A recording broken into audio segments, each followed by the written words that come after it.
Masih ingat kisah Nabi ditodong senjata? Nabi lagi di rest area, lagi duduk. Cuman waktu itu nggak ada yang jual tahu Sumedang ya. Lagi duduk nih di rest area, istirahat sebentar lah, perjalanannya cukup macet. Ada kren jatuh di kilometer berapa kemarin teh. Istirahat. Lagi duduk di rest area, jauh dari para sahabat. Biasanya Nabi duduknya itu di antara para sahabat. Kali ini beliau pengen menyendiri. Kenapa pengen menyendiri? Mungkin beliau nggak enak mau nolak sahabat yang curhat, nggak enak mau nolak sahabat yang ajak ngobrol. Karena sahabat juga kan kalau dekat Nabi curhat, ngobrol panjang lebar, minta selfie segala macam kan. Nah Nabi pengen me time lah, nggak pengen diganggu. Kalau udah terlanjur bareng dengan mereka, Nabi tuh nggak enakan banget orangnya. Kalau udah Nabi boleh curhat nggak? Nabi nggak mungkin bilang nggak. Nggak ada kata-kata enggak dalam kamus Nabi itu. Yang ada, oh ya boleh, walaupun beliau udah capek banget. Nah akhirnya pengen ngambil me time, nggak mau diganggu, sendiri. Sahabat juga pengertian, oh Nabi lagi pengen sendiri, ya udah menjauh. Ternyata itu jadi kesempatan buat orang kafir, musuh yang pengen membunuh Nabi. Dia langsung datang, nodong senjatanya, pedangnya di leher Nabi. Itu pedang yang sangat tajam, kalau ditarik dikit, udah aja langsung Nabi kegorok. Ya todong di leher Nabi, tinggal ditarik doang. Dia bilang, Muhammad, sekarang kamu jauh dari orang-orang yang mengawal kamu, sahabat-sahabat kamu. Kalau saya gorok leher kamu nih sekarang nih, siapa yang bisa nolong kamu? Di situ kelihatan tawakal Nabi itu, gambaran tingkat tawakal Nabi itu benar-benar hakut tawakulih. Kayaknya rasa-rasanya nggak ada di antara kita yang bisa tawakal sekeren itu. Tapi setidaknya kita bisa mengambil itu sebagai inspirasi. Ternyata tawakal itu menguatkan mental. Walaupun gak sekuat Nabi memang. Nabi kan di atas rata-rata ya, manusia paling istimewa lah. Siapa yang bisa nolongin kamu Muhammad? Nabi dengan tersenyum melihat ke arah dia dengan tenang mengatakan Allah. Saking mantepnya kata-kata Nabi sampai bikin orang itu gemetar, jatuh tuh pedangnya. Kita belum bisa kayak gitu. Ketika kita datengin, Pak saya mau melamar anak Bapak. Kamu ngasih makan apa buat anak saya?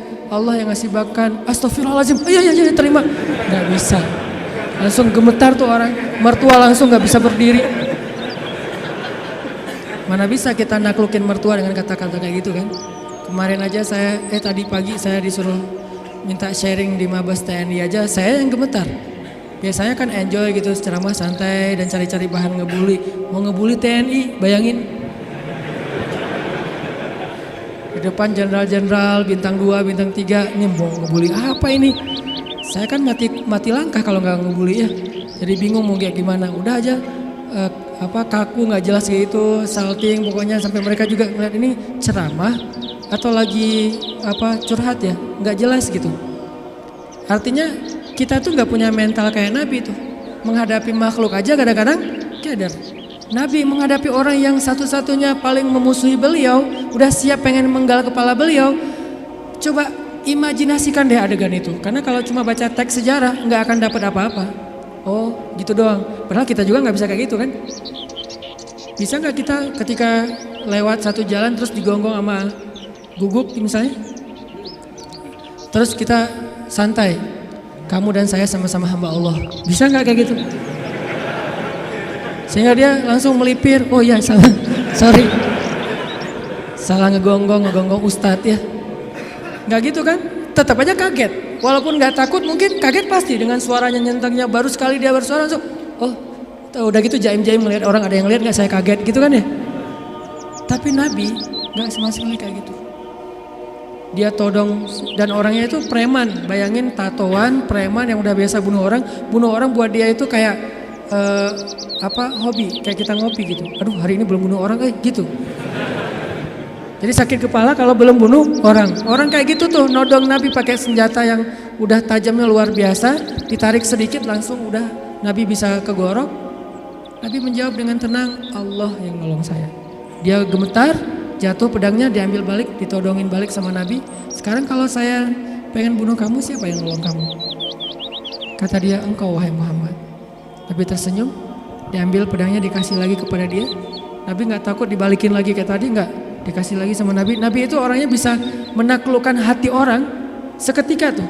Ketemu langsung dia berubah hatinya kalau hatinya baik.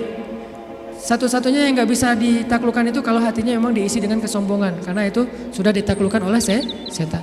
Kalau hatinya bersih baik, Nabi bisa membujuk hati orang. Itu keahlian Nabi SAW. Akhirnya dia dapat lagi pedangnya disarungkan, dia jadi malah duduk ditarbiyah sama Nabi. Jadi curhat, saya tuh galau berat ya Rasulullah. Tadi gini sekarang jadi curhat, jadi baper. Gimana nih Rasul, mending saya putusin aja gitu Rasul. Malah cerita tentang masalah pribadi. Nabi kasih solusi, Nabi tepuk-tepuk punggungnya. Ya udah sabar ya, jangan terlalu baper, kan ada Allah. Oh iya ya benar Rasulullah. Saya boleh izin pulang ke negeri saya Rasulullah, buat apa? Saya pengen ngasih tahu ke orang-orang supaya masuk Islam. Agama Islam itu luar biasa. Dia pulang ke kampungnya, dia ceritakan kepada orang lain tentang pengalaman dia ketemu Nabi. Akhirnya berbondong-bondong orang masuk Islam. Kenapa Nabi bisa woles kayak gitu? Enggak panik. Pernah juga di kota Madinah, suatu malam ada kedengaran suara dari tengah padang pasir. Itu suara paling aneh. Kita nggak bisa meniru. Yang jelas ilustrasinya, suara itu bisa bikin orang kayak Umar ketakutan. Bayangin.